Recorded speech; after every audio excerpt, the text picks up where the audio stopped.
Hey folks, having a bit of a lunch break, and so I've been attempting to do this video for some time now, but I've been running through one after the other obstacles. It's late, yes I know, it's the 4th of March. I usually post out my videos in the morning, but it's past lunchtime now, and just a quick one, just to catch up. So for those of you who just joined in, I do this every day since the movement control order second one was set in Malaysia, lockdown. But we're ending tomorrow, the 5th of March, we're ending our MCO. Ironic, right? Because it's going to be about a year since our first one.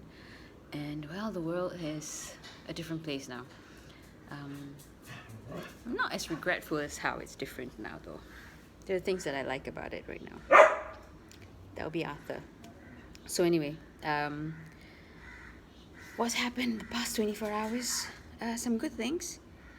I had another good session on Clubhouse. It's starting to become my favorite place in terms of building communities. I've also gotten some more interest, and movement control order will end, MCO, so some borders will be opened a little bit. I can attempt to go for Muay Thai. I tried twice and got turned back because I ran into some roadblocks. Luckily I got out of it. I didn't get out of it, it's just that I took a different route, and one I just went through and they didn't really ask me anything, so phew. But yeah, I'm not going to risk it for the third time, right? So I'll wait for MCO to finish and then I'll try to get into Muay Thai. The sad thing is, the state borders are still not open, so I can't go visit my parents, which is a shame. I know how they're doing, I think, but I haven't seen them for a long time and they haven't seen me. I don't know if they remember me. Part of me misses Penang a little bit. Maybe I'm being nostalgic. Sometimes I feel like, should I move back there? No. But sometimes I feel that. Yeah, so those are the positive things that have happened. Right, baby? She's my boy. One altercation, however, got me shook and pissed to the max. So I'm doing a lot of posting on LinkedIn for a good year now, almost a good year now, and I don't necessarily sell my services there. Some people do. I feel like I haven't come into an area or the groove where I want to actually hard sell. Once in a while I'll say that, like, oh, hit me up if you want to talk marketing or something like that, but I don't post about my business as much. And a lot of my posts are about sharing things. So when I share those kinds of things, I share it into LinkedIn groups. And I've been sharing it into this group called TED Unofficial.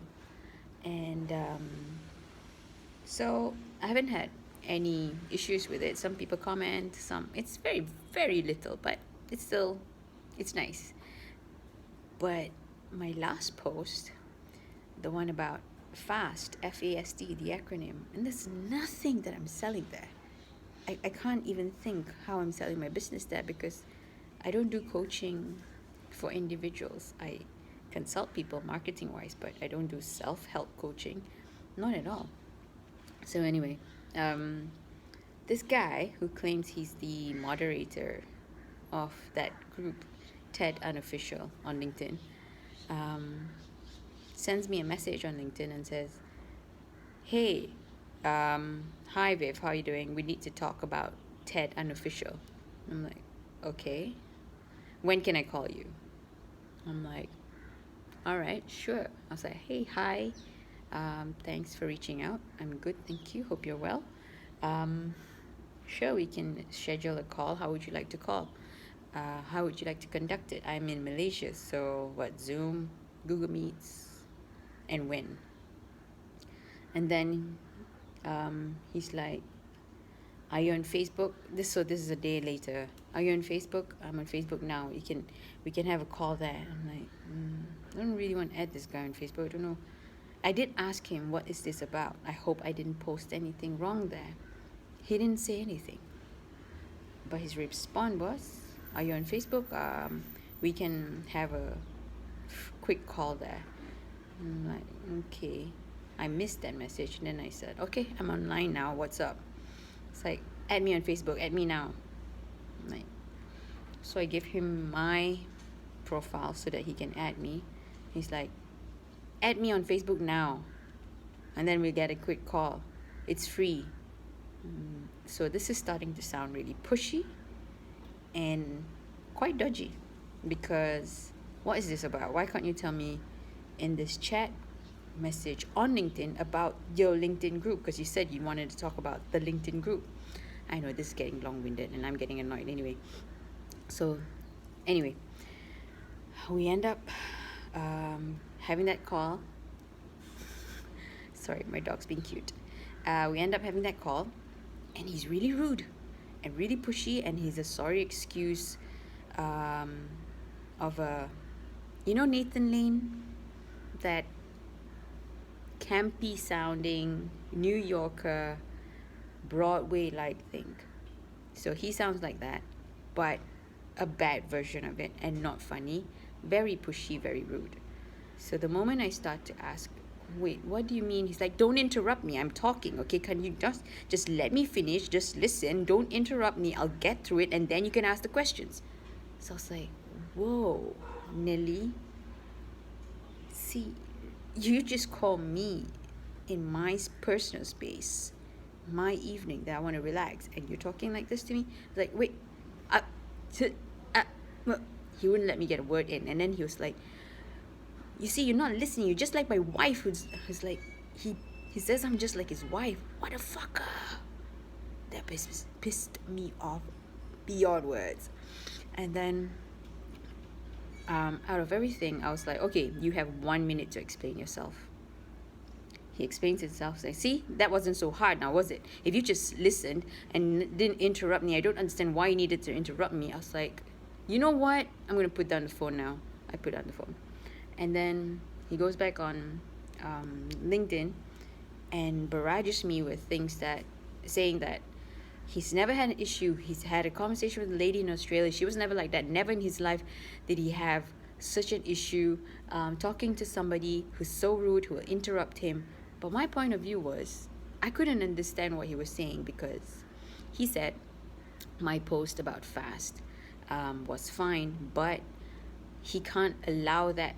He can't allow me to post like this because it's me selling. I'm like, I'm not selling anything. I'm not a coach. This is just an opinion piece. It's like, yes, but your title is marketing, and hence it will seem like you're selling your marketing services. I'm like, so I was trying to explain to him, but that we're on LinkedIn.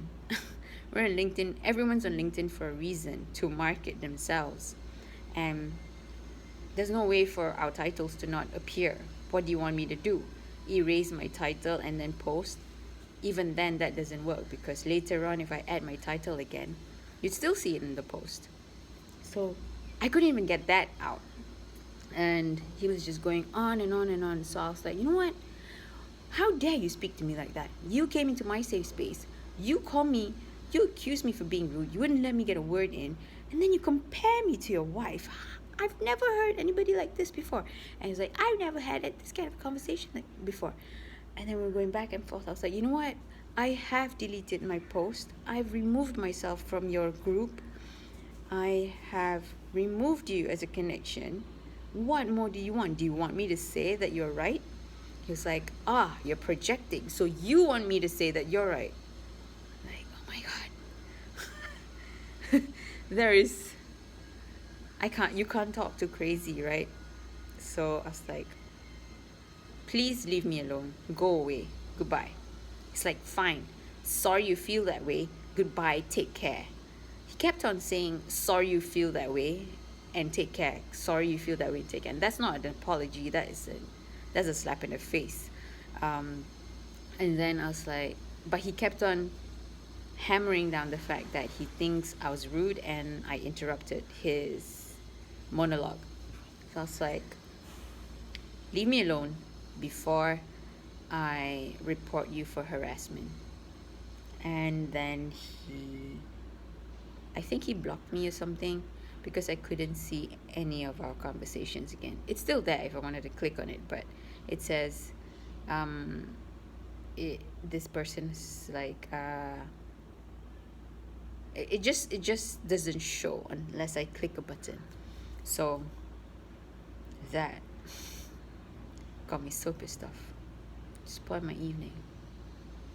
And okay, that's the wrong thing to say because I don't want to let somebody insignificant or I've never met or heard of before who has the dodgiest Facebook pictures and profile spoil my evening.